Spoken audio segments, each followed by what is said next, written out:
You know that feeling when you hit rock bottom, when everyone's watching and you've disappointed the people closest to you, and more importantly, you've disappointed yourself. That moment when you realize you're not the person you thought you were. Most people never come back from that. They stay there. They convince themselves it's over.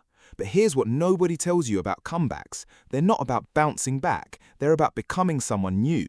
And that's a completely different process. Let me tell you about the comeback that nobody understands. 3 years ago, there was this kid, talented, got into his dream university, parents were proud, friends were envious. By sophomore year, he completely fell apart, missed exams, lost his scholarship, the shame was suffocating. He'd walk through campus and people would just stare. But something shifted inside him. Not motivation. Motivation comes and goes. What shifted was his entire identity. Here's the thing about comebacks that psychology textbooks don't really emphasize.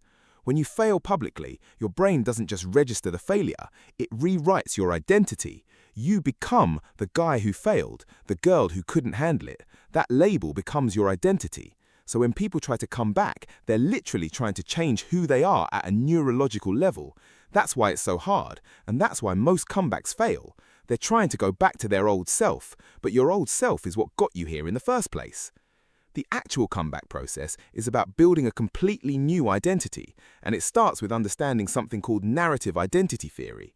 Essentially, you are the stories you tell yourself. Your brain doesn't process reality, it processes the narratives you create about reality. So when you fail, you have a choice. You can either add that failure to your victim narrative, or you can build a comeback narrative.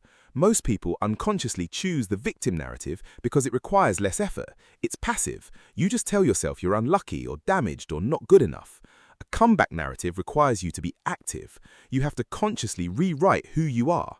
The kid from before did this. He sat down and literally rewrote his identity. He stopped seeing himself as a failed scholar. He reframed it. He was now someone who failed spectacularly but refused to stay down. Someone who was built differently. Someone who learns from catastrophe instead of being destroyed by it. That reframe is not toxic optimism. That's not toxic optimism. That's actual psychological reconstruction. So how do you actually do this? How do you build a comeback that actually sticks? There are 3 specific things that separate people who come back from people who stay broken. First is what I call strategic visibility. Most people try to hide when they're at the bottom. They ghost their friends, they avoid public spaces, they try to rebuild in silence. This is completely wrong. Strategic visibility means you acknowledge what happened publicly. You own it. You tell people you failed. You tell them you're coming back. Not in a desperate way, not seeking sympathy, but as a statement of fact. This serves 2 purposes. Psychologically, it forces you to actually commit because now you've said it out loud. Socially, it reframes the narrative. Instead of people wondering and speculating about your failure, they now know your comeback is intentional. There's a massive difference between being the person who failed and the person who failed and is actively coming back. That's why you see athletes do this so well. They come out and say, "I'm coming back." They make it public, and somehow that makes it real. Second is what researchers call stress inoculation. Basically, you need to deliberately expose yourself to small doses of the pain that caused you to break in the first place. If you failed publicly, you need to fail small in front of people again. If you lost something, you need to risk something again. Most people avoid this completely. They're so afraid of getting hurt again that they just shut down. But here's what happens neurologically. Your brain creates fear pathways when you get traumatized. Every time you avoid the thing you're afraid of, you reinforce that pathway. But every time you face it in a controlled way, you create a competing pathway. It's called extinction learning. The fear doesn't go away, you just build a stronger pathway that overrides it. That's why the comeback always involves facing your fear again. You can't just think your way out of it. Third, and this is the part that separates real comebacks from fake ones, is what I call asymmetric commitment. Normal commitment is balanced. You put in effort proportional to the goal, but a real comeback requires you to put in more effort than the goal deserves. You have to overcorrect. You have to become obsessive about it. Not in an unhealthy way, but in a way that demonstrates to yourself that you're serious. Most people underestimate the amount of effort required for psychological transformation. They think they can coast back to normalcy, but normalcy is where you broke in the first place. You need to build something better, and that requires asymmetric effort.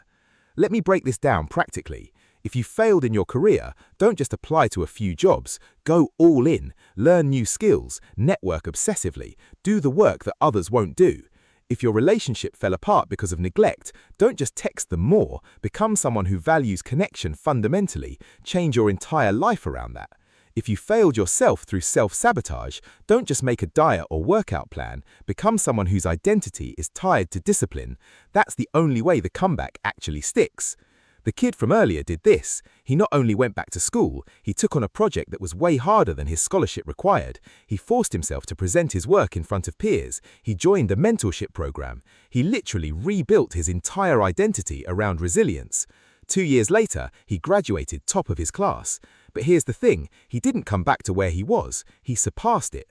Comebacks don't take you backwards, they take you forward. There's a concept in psychology called post-traumatic growth. It's the idea that going through something terrible and actually processing it can make you stronger and wiser than you were before.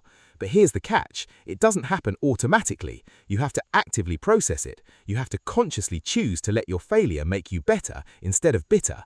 You have to choose to see it as data instead of as destiny. The moral here is this, you don't need to be someone who never failed, you need to be someone who failed and came back stronger. That's actually more valuable, that's actually more rare.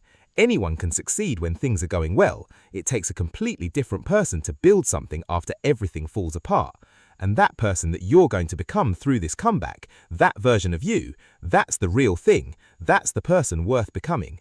So if you're at the bottom right now, remember this, you're not at the end of your story, you're at the plot twist. The question isn't whether you can come back, the question is who are you going to become on the way back up? If this resonated with you, if you needed to hear this today, please hit subscribe. We put out content like this every week designed to help you build a better version of yourself. So subscribe and I'll see you in the next one.